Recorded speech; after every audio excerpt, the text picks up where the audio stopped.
everyone, and welcome to another episode of the Business Growth Show, where we talk about all components of business and how to utilize them for exponential growth. My name is Athin Cassiotis. I'm a serial entrepreneur, international speaker, results strategist, business coach, mentor, and consultant.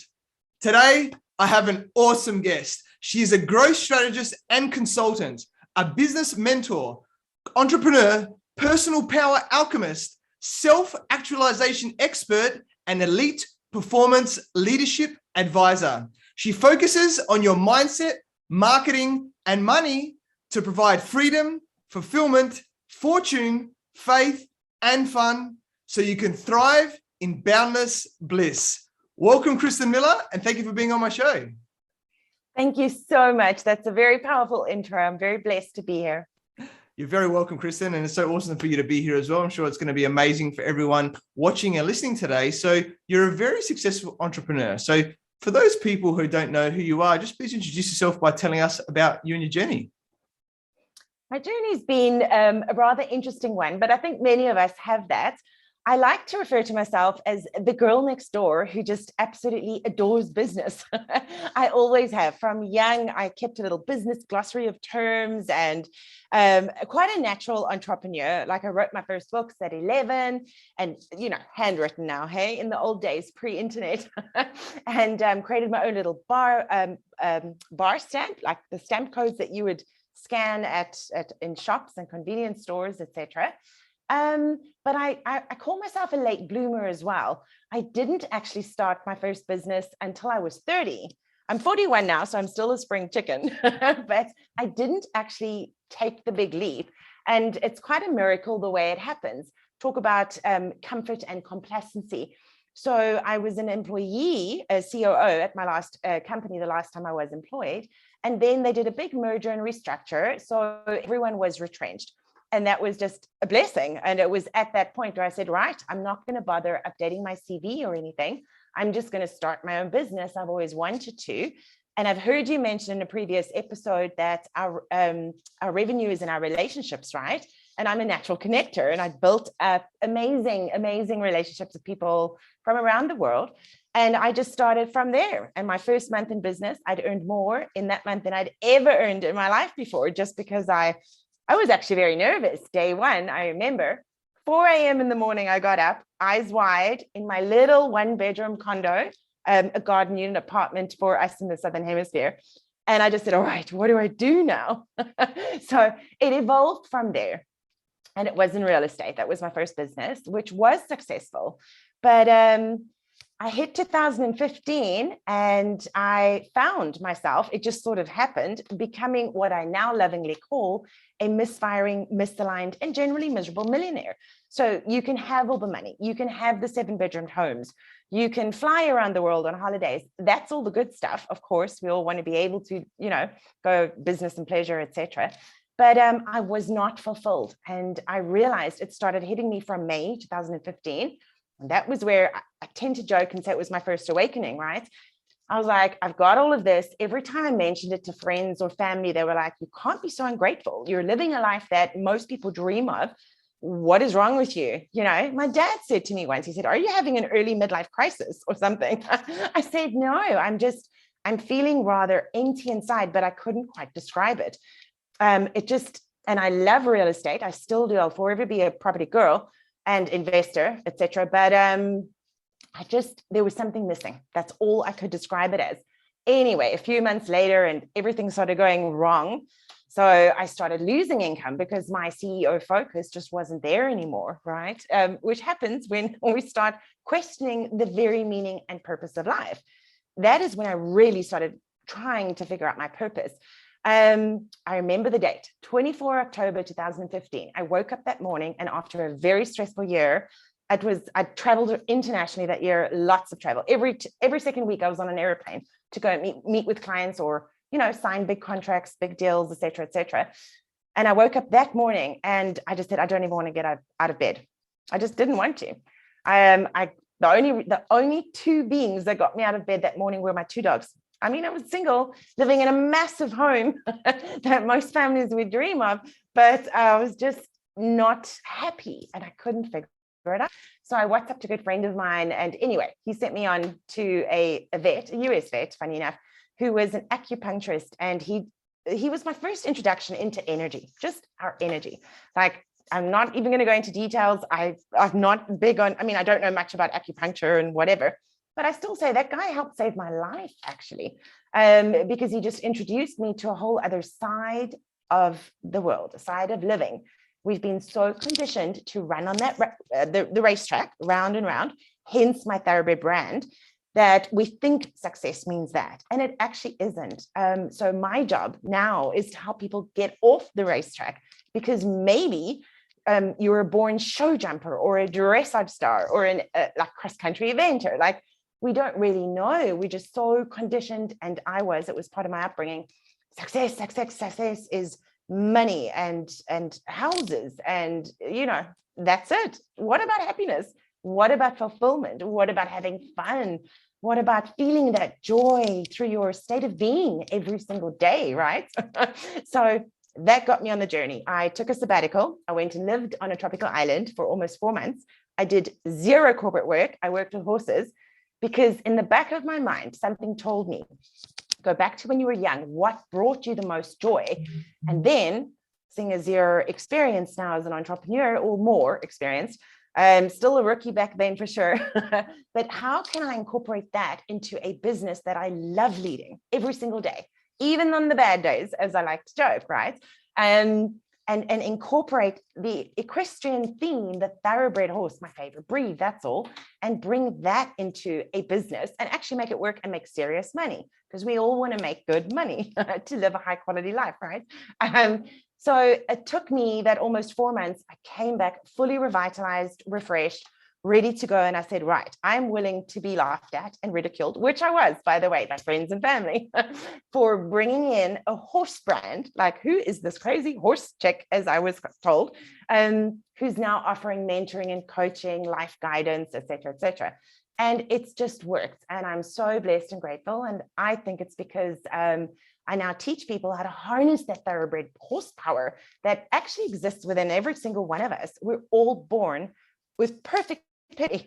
It's how we're conditioned and raised, and we're taught to believe otherwise. That this is where the self-identity crisis comes in, for example, because we are not what we do. We think we are until we learn otherwise, right? We're not. We are who we are. Our value is priceless. Perfect pedigree, like the thoroughbred, but it doesn't mean that we're all born to run the racetrack, to live that rat race of life, because success it's very different to different individuals. Yeah. So that's sort of how it started, and it's just grown, and I'm very blessed. Yeah, love that. Thank you very much for sharing that detail. And I can definitely feel the passion, the flow, the energy from you there. It was really awesome to see. And I think we all come to a time where there's a crossroad, and and then it's like, you just got to jump in and deal with some judgment sometimes, from family. And I've done it. I'm sure pretty much every entrepreneur and everybody out there, from people close to them, going, what are you doing? We're on this rat race. Why aren't you playing with us anymore over here? It's like, sorry, I'm in the other sand pit over there playing. All right. So I'm going to do what I want to do. I love it. Really powerful story there. Let's talk initially about money and wealth, right? Like you said, people want to have a great life and things like that. Now, most people want more of it, right? Of course. However, most people don't obtain it, right? Like, realistically, if you look at the stats there. So why do you think that is? And I don't know if you want to unpack that a little bit more. Yeah, for sure. And I love speaking to you because I love your logo, and I'm looking at it now. It is all mindset. And there's a lot of people who don't agree with it. And yet mindset, if we unpack it, is just our subconscious beliefs, paradigms, value systems.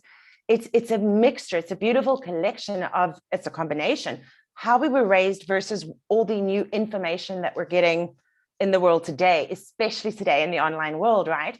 So I just go back to basics. I said, think about it this way. It's 80% is psychology of success. Only the balance 20%, as Tony Robbins taught us years ago, would be your strategy, tactics, et cetera, et cetera. But until a human is willing to make a real decision, most people do not know how to make decisions and then commit to them. Like you also said at the end of one of your podcasts I listened to, then you've got to take the action. And that is when the fears start arising. The fear of judgment, for example, or fear of failure. And I did hear you speak about this on a live on Facebook. We need to embrace failure, because when we realize, I actually call it a requirement for success, because we don't know our limits until we fall, right? And it's not about falling. It's not about failure. It's about how fast you get up after you get knocked down. I have lost a lot of millions as well through failures and poor decisions. And that's how I learned. That's how I learned what not to do or what to do better, et cetera, et cetera. And I'm forever learning, and I'm going to make mistakes in the future too, I'm sure. But that is where the mindset ties in, because they just get to a certain point. It's a big precipice. It's a big growth edge, as I call it. And then the fears will start arising. And oftentimes it's that subconscious, those paradigms, those little patterns and negative voices, whatever we want to call them, that start rearing their nasty heads and saying, no, you're not good enough, or you're not worthy, or you're going to fail. Don't take the risk. And that's when I say to people, you got to jump. You won't know otherwise. Yeah, love that. And yeah, and one thing I'll add as well that I know was for me that may resonate with a lot of people here is, what we get told from our parents and stuff growing up. Like I know a big one for me was, like my dad said hundreds of times, money is the root of all evil, right? Like so many times growing up, and that imprinted as a belief, right, is puts a cap, right, on what you can do, the way you look at money. And I know that when I listened to and read Rich Dad Poor Dad by Robert Kiyosaki, that was a key book for me. And when he talked about his rich dad having lack of money is the root of all evil, because without money we don't have freedom, we don't have choice, to be able to do the things that we want to do. And that's, like you said, that's the mindset shift, right, that you need. It's like, actually, I want to believe this, because it's not a bad thing. It's actually something that can, be good for me in that way, and rescripting those beliefs alongside it. And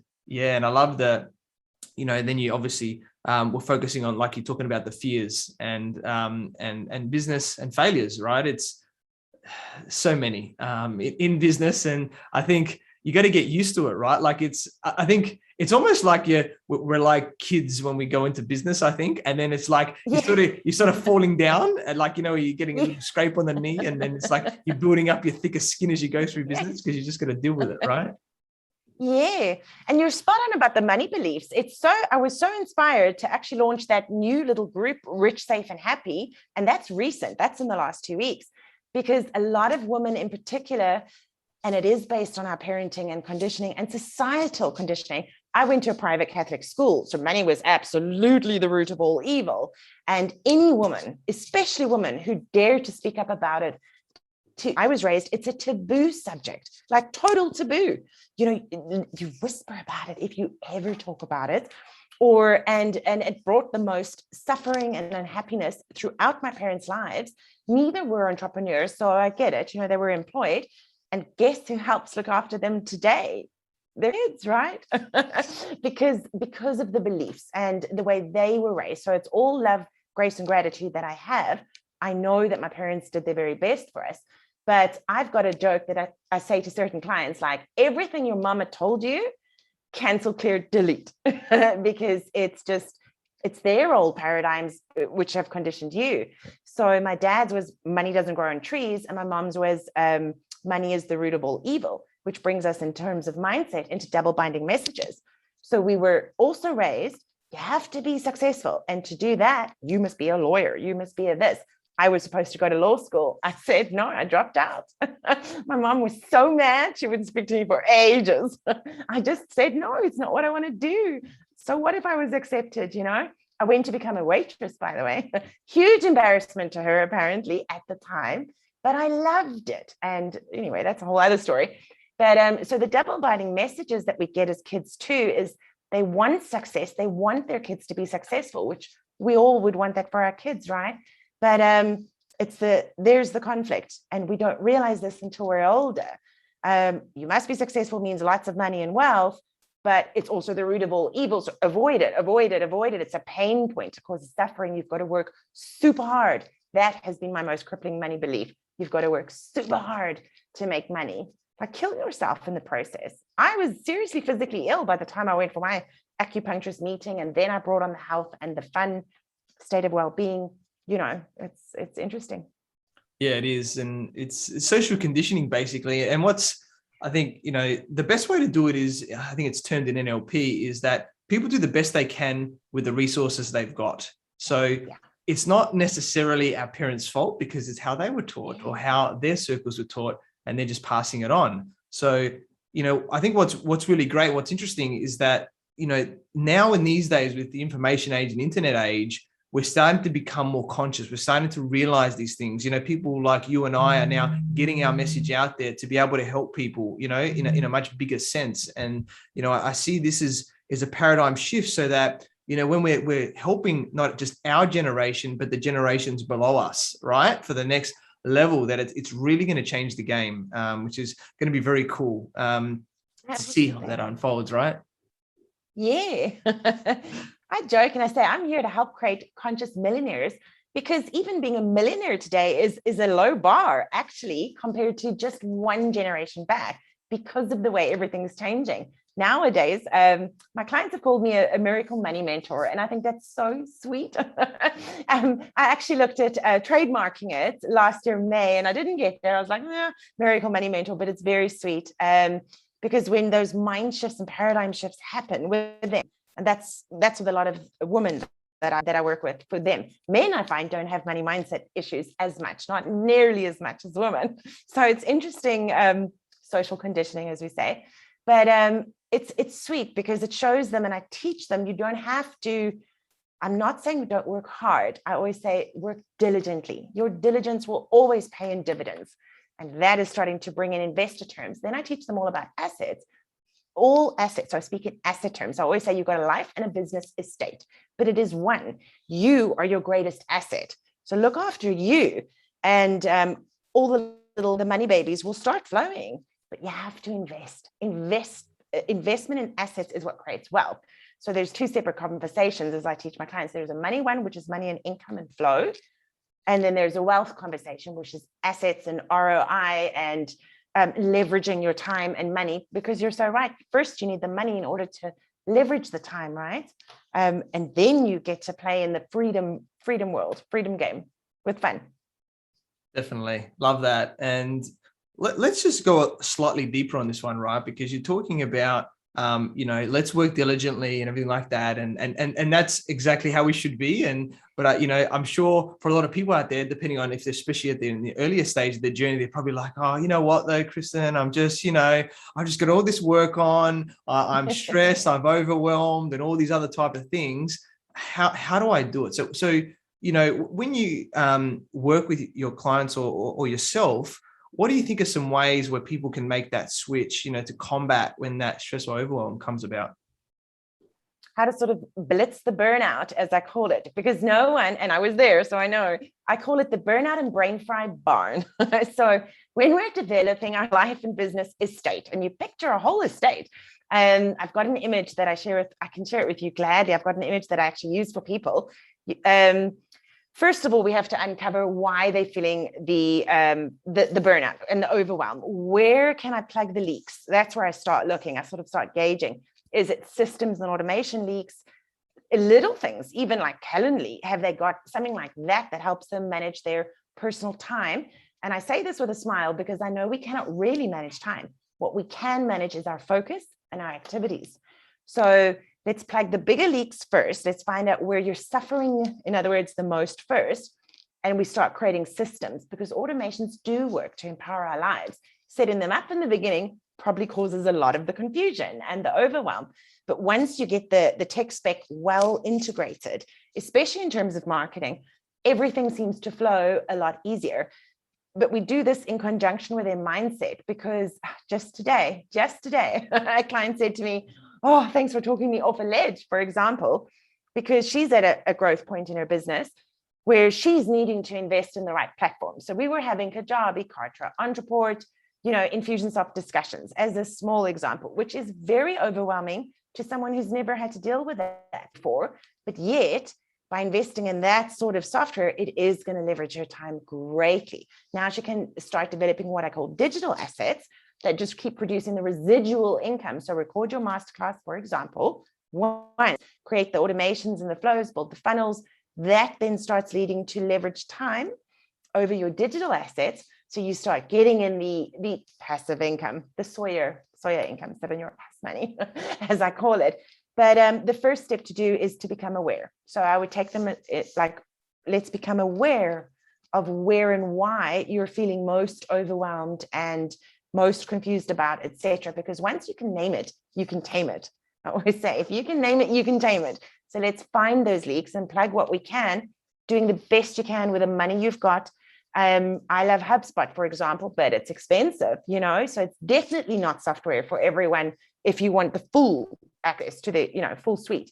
So you just do the best. And yeah, often there may be late nights because you're learning, and we're literally growing brain cells every time we learn something new.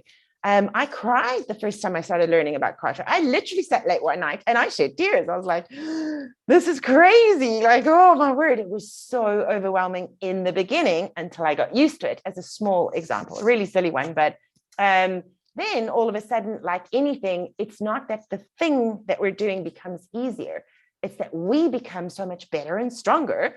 So it becomes faster. I always say you get faster, better, and stronger at everything you do. Repetition is the mother of all skill. Just keep going, keep practicing, and eventually those long hours, they do turn into 30 minutes, like you and your exceptional ability to pull a bio together for an intro. It's a superpower. Love it. Yeah, so many points, and thank you for that. And one thing that I've heard is that, when you're confused and frustrated, you're basically learning something that's taking you outside your comfort zone and about to have a breakthrough, right? So that's the point where we need to lean in. It's like we're having all these challenges. It's because we haven't used those, brain cells, that part of the brain, that way of thinking. And it's like, lean in, and you'll just get over that hump, and you're like, actually, it's not that hard after all. It's actually pretty easy, and then you just, it's like a building block, right? And then you just keep doing more and more things, and then all of a sudden, it's that unconscious competence all the way up to unconscious competence, right? Where you start to be able to do things, very competently without even knowing. It just becomes natural, and it's that repetition, like you said, to be able to do it and be open, to learning those new things. So I love that little process that you talked about, and to help your clients, they're really cool. And I guess, as a business owner, right, and this is becoming more important, whether we're just starting out or whether we've been in business for a long time, is being a leader, right? Like, we have to be the leader of ourselves first, and then, then we're able to leave others, because realistically, we can't do it all by ourselves, right? In business, we need help, in what we do. So being a leader is really a required, skill that we need to build into us. So I'd love to know what a leader is to you, and how can we become better leaders? Honestly, sometimes I think that becoming better leaders of, and I love the way you said, of self first and then others, because it's totally true. I think it's an ever-growing growth game. Honestly, I can say that the more I learn, the more I realize how little I know of anything. I've just come out of an Elite Mind 90-day intensive where we met every single day at 09:30 Eastern time.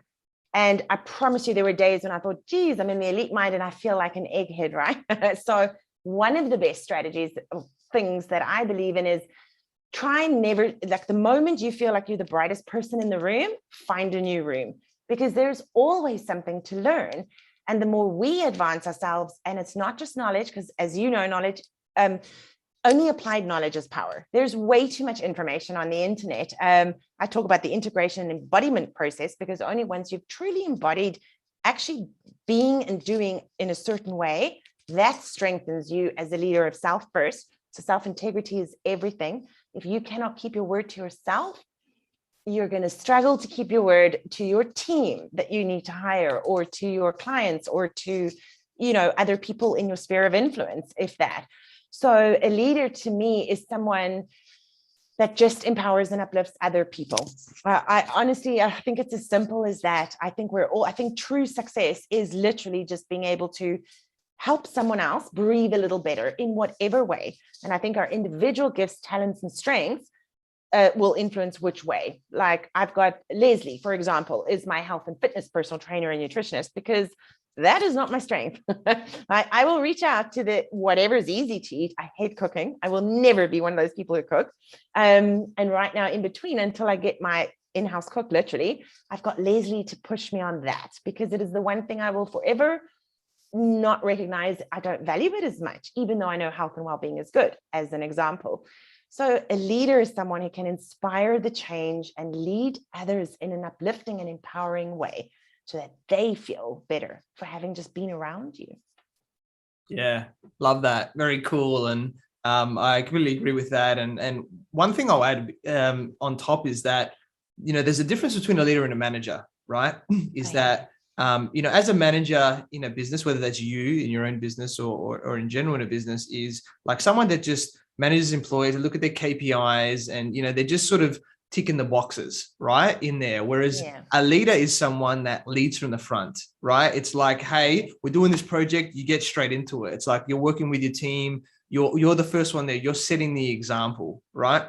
Of what it's going to be, instead of just like palming things off and just, things like that. It's really being at the front. And I think that's a key distinction in my head as well, on top of what you've said, is that you need to be, the first one out of the gates, showing the example. And then that way people will follow you, right? People will want to work for you and enjoy working for you, and, go to the ends, right? Like, I think it's an interesting one with performance, right? In business, where, if you become a good leader and you're good at, getting people to get along with your values and your ideals and the way that you do things, they will do more for you. And it's not about them working 16-hour days instead of 8-hour days. But maybe it's that little bit extra. It's that wanting to do more for your business. And that's the key difference, right? With, I think, growing a big business is having that mindset as well. Because whatever we appreciate appreciates. So by us as leaders showing people appreciation for who they are and what they do for us, which is great. Teams build our companies, right? With the clients. What was I going to say? As you said it so beautifully. Leaders jump first is how I like to say it. You said we go first, we go out the gates first. And our ability to share that vision is imperative in a good leader. Otherwise, why would anyone want to follow you if they don't believe in the vision that you're holding as a sacred space for everyone to flow through and to? They jump first. Love that. So you're a self-actualization expert, right? And most people really, and this is true for me, and I'm sure it's for you and for basically everyone out there, most people don't know their true potential, right? Like, they sort of maybe been told by people, or, they've been good at a sport or something at some point, and then whether or not they've had that help to get there. But so how do you help in maybe an initial sense, your clients to self-actualize so that they live up to their powerful potential? That's where I get to play in the fun realms, personal power alchemy, as I call it. And I do get a lot of questions about it. So we know what self-actualization is, which is pure human potential and helping people fulfill it. So I cover all 8. I call it the extraordinary 8 areas, but I don't do it on my own. As you said, our greatest power, not only does it come from within, but the way I do it with my clients is I've got actual guest panel experts that I bring in for the different realms that I don't serve, because it's not my greatest strength. For example, relationship. So there's a relationship expert that I work with, and they're all introduced. My clients on the Elite Evolution program, they're actually introduced. They get their VIP consultations. And if anyone wanted to, for example, the relationship expert, a lot of clients I work with, they're older, they're 45 and plus in the Elite Evolution program. They, for example, roommate marriages. They feel as if they're in roommate marriages, right? So I bring in the relationship expert there. So I cover the 8 areas. So environment and experiences. That is one thing I think as adults, so many humans seem to just forget about. We get so sucked into career and success, especially the older generation. That's all they were taught. You got to be the breadwinner. You go to work every day, you make your money, you come home, wife's made a dinner. So they come to me going, I'm not spending enough time with my loved ones, with my wife or my kids, especially the kids. That's a big thing that I often get told. So we do environment and experiences because we've got to reignite that flame. Often I find they've forgotten how to be silly and have fun. Good, clean fun. Just being silly. So we do live experiences like that because it should be important. Yes, they go on vacations, but they still don't feel like they're getting the most out of that area. Then there's the spiritual, energetic, or shall we say metaphysical, because a lot of men, I find, unless they've got some level of awareness, I wouldn't exactly go and talk to them about like healing your heart chakra, for example. I would use different language depending on the human, and they fill a big assessment before we meet for our first session about the energetics, as you say. So let's harness the horsepower from within. Energy, everything's energy. And this I dive quite deep if they're open to it about quantum mechanics, the foundation of quantum physics, and we can go right down to atomic and subatomic particle, sort of level and atoms, but that's the energy. So as an example, people have a vibe, so to speak. And so the common language around that is, oh, I like the vibe. I just love your energy or something like that. So I teach my clients, everyone has an energetic signature, whether you're aware of it or not, right? So I can tell when someone's down, and so can you, so can we all. We either enjoy being around someone in their presence or we don't, because we are giving off a vibe. Anyway, so we cover that in quite depth. And that is when you start seeing the shifts over time because they get that spring in their step. I've had it once when an executive said to me, my PA said, I just look different. And I said, what do you mean? And he said to me, no, she just looked at me weird. He said, you look different. Something's happening. And anyway, they had a conversation. It turns out he looks happy. That's what she meant, because I don't want to say radiance, but you almost do radiate that joy from within once you start feeling fulfilled instead of just stress, pressure, or miserable. Business, mental and emotional realms, health and vitality is big. Hence, I can recommend personal trainers, nutritionists, whoever, also in my guest panel expert. Finances and wealth. I've got some clients who have family offices, for their families. So we're talking serious legacy wealth, $10 million and upwards and upwards and upwards. So with them, we work with very, very strategic tax strategists, international tax strategists, because they've got assets, real estate and other asset classes across 4 or 5 countries, and they're creating legacy wealth for their kids. So we bring all the 8 zones. Then there's the social influence, your networks, your friendship circles. Are you in any masterminds that are helping to uplift you and help raise that potential level? Is there something that you maybe wanted to learn about, we're always curious about, but you've never actually dived into because, work got in the way, life gets in the way, so to speak, and then the family realm. Again, it's just, there's 21 people in my guest expert panel so that we all come together. It's a collective, we embrace the human and help uplift them. And they meet with me weekly because we'll all have bad days. I'm not kidding when I say I've had a major, big, multi-million-dollar CEO cry. It happens. Everyone gets those days when they are we on the right track, or self-doubt, or is miserable. I've had people get divorced and move countries, and they are incredibly happy, and so is everyone else, wife and kids, ex-wife and kids, for example. But because that's sort of the energy that we radiate out, the vibe that we give off, so to speak. I've had people change careers, and a litigation attorney hated it, did it, was very successful. Eventually, anyway, about 6-7 months later, he sold the firm for a good sum, and he literally immigrated to Australia. He is in Brisbane today. So as an example, and now he's a physiotherapist. He'd always wanted to do it for a rugby team, sports team. He's very big into sports. So that was always his passion. He just had to move through the discomfort, that birth canal, as I call it, right before you really, once you're out and everything seems to open up for you and flow again. He's incredibly happy. Everyone in their family is happy. very close connection with his ex-wife as an example. And the kids are just loving the new life. So that affects everyone. And it takes time. It depends on the human. Most people can be very resistant to change. Others are more open-minded. So it depends on how fast they're willing to go. It doesn't have to take long, but they come up with core wounds. For example, sexual abuse and trauma as a kid that they never opened up to anyone about. That's come up before.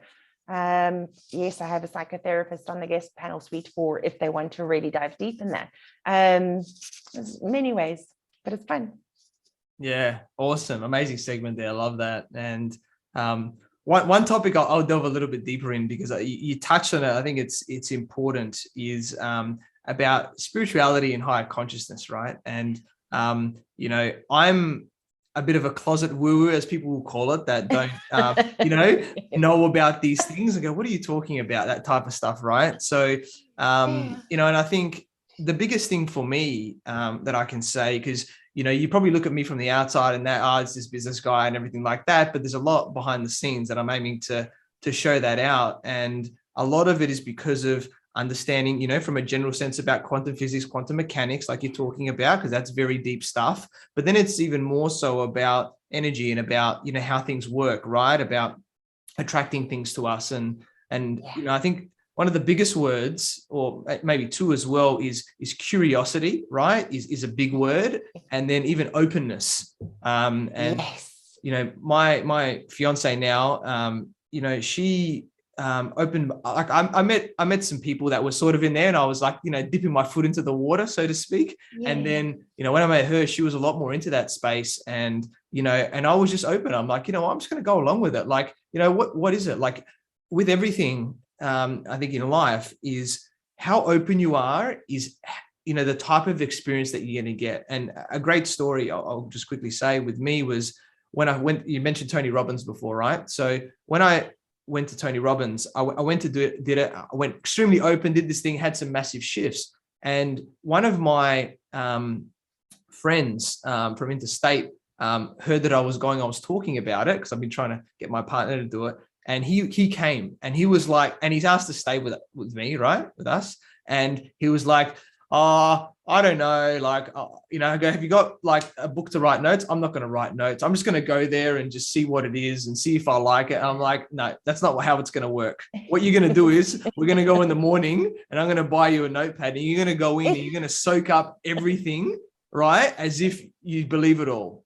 You can choose after if you want to believe it or not, but you got to go in with the mindset of being open and curious, right? And whether that's in business, like if it's a Tony Robbins event or a business event or boot camp or mastermind, or whether it's more spiritual type events, that is the lens that allows you to grow and grow much quicker, right? And that's been a big thing for me, and I'm sure that that's helped you, and in a simple sense, how you help your clients. So do you want to maybe very much so? Do you want to maybe share a little bit more about spirituality, higher consciousness to people that are new, and explain how it helps our growth as well? I actually teach a lot about, for example, the laws of the universe, the natural laws of the universe. We are just not taught about them. And I'm like, but when we learn to work with them, they get to work for us. And that is where something like attraction will come in, even through your marketing. So I always say there's heart, mind, soul. So we've got to magnify, maximize, and then we get to multiply you. And the only way you can do it is by expanding. It's expansion. It's not contraction. You're so right about openness, because that is how we elevate, leverage, and liberate you. So we have to elevate your awareness and understanding of consciousness, just consciousness, the field of divine oneness. I call it the divine field of infinite intelligence. You don't even have to say God. You could say universe. Like, a lot of people have different language that they prefer, but we have to dig in there and start there, because that is what activates that truest, highest sense of personal power from you. That's where I got we're all, if you think about our immaculate conception in a spiritual or woo-woo way, that's why we're perfect pedigrees. That's why we're priceless and magnificent beings. We are souls having a human experience. It's not the other way around, right? And then when you bring in the energetic component in a scientific way, I find that works easily, especially for people who are not yet used to it. And you just explain things like the law of vibration, the law of perpetual transmutation of energy. Everything is energy. Socrates taught us this centuries ago as well. And then once they start embodying it, they actually feel the difference. Like, wow, but I got this client come in, I got in my inbox out the blue. And I'm like, yeah, it's because you're raising your vibration. That's why they call me a miracle money mentor. They work less, they make more money. But it's because we've got to shift the inner state, as within, so without, as above, so below. So we start raising your consciousness, your awareness of it. And that's all consciousness is, if you think about it, as an image to show people who don't quite understand consciousness or this field, this energetic frequency vibration around us. I said, when you see light in a specific way, and you see all the little dust motes around, when there's a light shining on you, see a little dust mite. I've got an image I actually use on presentations. That when you look through that light column and you see all those little light dust motes, I said, imagine that as the field of consciousness. It's all embracing, it's omnipotent, it's ever present, it's forever around you. And I ran through a lot of the Science of Getting Rich practices, Florence Scovel-Shinn, Neville Goddard. Like we'll run into books. U Squared about quantum leaping. From Price Pritchett is one of my favorites, because that's what seems to happen. They go, but that's weird. It just came out the blue. I'm like, yeah, people call it synchronicity. You can call it miracles. You can call it coincidence, whatever you want to call it. But the minute you start raising that vibration and you do it from a being state. So I teach the be, do, have philosophy. It's not you do. We were taught that if you want to make more money, you must do more. Promise you, one of the things I tell my clients, especially on a bad day, I say, now you quit everything, you put the laptop off and you go out and walk. You go for a walk, you go to your favorite coffee shop, you have whatever you want, your favorite slice of chocolate cake, whatever, but you be. I said, you have to lift the vibrational state first. Then you come back to your laptop and watch. Most of the time you'll have a surprise email in your inbox or Facebook message or a LinkedIn message or something, because you've uplifted, elevate, leverage, liberate is how I say it. Yeah.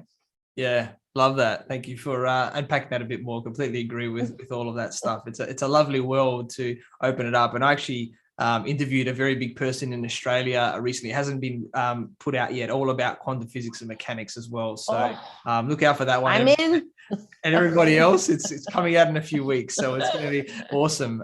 So with, I guess, we can't do everything ourselves. We talked about this before, right? And we've talked about it from a team perspective, but I think the biggest one, and we are these, is about coaching and mentoring, right? We are coaches and mentors ourselves. We can't do it ourselves, or if we do, it's going to take us a lot longer, right? Like why go through 100 failures if you can only go through 10 failures, right? Along the journey, why take 10 years when it can take 1, 2, 3 years to get to the point where you're living more fulfilled, living the life that you want to live. So, how important has coaching, mentoring been to you, to help you to achieve everything? I wish I'd done it sooner. My whole 2015, for example, as I joke, my rock bottom year could have been so different. I only had my first mentor. It was Deborah Poneman and Marcy Scheimoff in January 2018.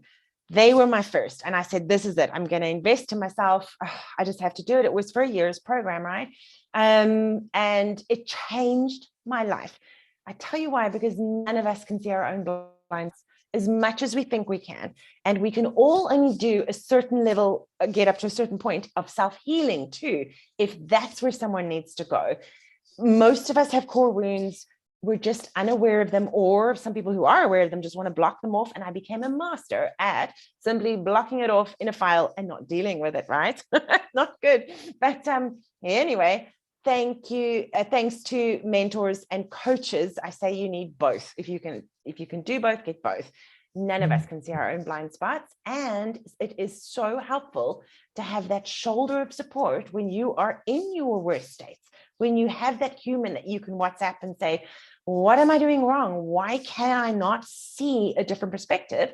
Those are the humans that will help you see the different perspectives and opportunities. So you just need the curiosity, as you said, and the open mind. I will never live my life again, ever, without a mentor or coach. it's literally catapulted, quantum leap, so-called, my life by hiring one. It's not a luxury anymore. That's what I say. Why were we taught it's a luxury? It is not. It should be a necessity. It should be. I love that. So true. I completely agree as well. I've got multiple coaches and mentors, and yeah, it's just, and I think the biggest thing that I'll say to everyone quickly is, see who resonates with you, right? Because there's so many different types of coaches and mentors that do a lot of different types of things, whether it's certain bits about business, all about business, about mindset, about healing, about whatever, right? There. So I think be understanding on what is it that you want to improve on. And then that's the energy that you're putting out. That's the intention you're putting out there. And you watch, you'll start to find, you start to Google things, look on social media, whatever it is, or you might already be connected with them, whatever it is like that. And you attract, or you get those people coming to you. And then you've just got to tap into that intuition, that gut feeling or whatever it is, and go, yeah, this feels right. I want to work with this person in whatever capacity that is, and just move forward. And some of them you might stay with for a long time. Some of them might be for a certain period of time. You'll work that out along the way. It's just taking that step, that leap of faith, which is the most important part. And yeah, Kristen, we're getting towards the end. It's been an amazing conversation. It's been flowing really awesome. So to sort of wrap this up a little bit more, what one key piece of advice would you give to all of the entrepreneurs listening and watching today? I love this conversation. So first, thank you so much. It is just so enlightening. And I love that you're a closet woo-woo, as you joked. I can talk for hours on consciousness and spirituality and stuff. So my little bit of advice, I actually pulled up one of my old favorite quotes from Lao Tzu to share with everyone. And this is the quote. It says, "Knowing others is intelligence. Knowing yourself is true wisdom. Mastering others is strength. Mastering yourself is true power." That's Lao Tzu. That's one of my all-time favorites. Love that. Very powerful, very powerful words, everyone. I hope you embody that and realize the potential of, knowing and understanding and growing ourselves is the biggest thing there. So yeah, we connected through our networks where I learned about your awesome journey from having, managed private wealth clients in operations and teams over 20 years, over 5 countries, right? You've done a lot of big things in your previous roles to now, being a seasoned online business mentor. You're an amazing woman, and I'm sure you continue to elevate consciousness and legacy level leadership in the world. I'm very grateful that we connected, and I look forward to working with you in the future. So how can people find you or get in contact with you, Kristen? Best is you can find me on LinkedIn. So linkedin.com, Flaming Kristen, or email me direct. I'm a friendly soul too, like all thoroughbreds are. And so are you. Kristen at flamingsilver.co, just .co, and it's Kristen with a K. I'll gladly share links, but it's Kristen, Kristen at Flaming Silver, because I'm all about igniting your inner flame so that you can free yourself from yourself and become. And flamingsilver.co, because I always had the intention that it's connect, collaborate, co-create for the universe. Yeah. Love that. Powerful stuff, everyone. So definitely get in contact with Kristen. She is amazing. So thank you, everyone, for watching and listening to this show where we talk about everything on business growth. Please like, subscribe, and leave us a 5-star review. You can find me on Facebook, LinkedIn, Instagram, and YouTube as Athin Cassiotis. So visit my website, athincassiotis.com. I completely agree with you, or do I? The only way you'll know is if you tune in next time. So until next time, remember that our business grows when we learn skills and take action using them in spite of fear. Have a great day.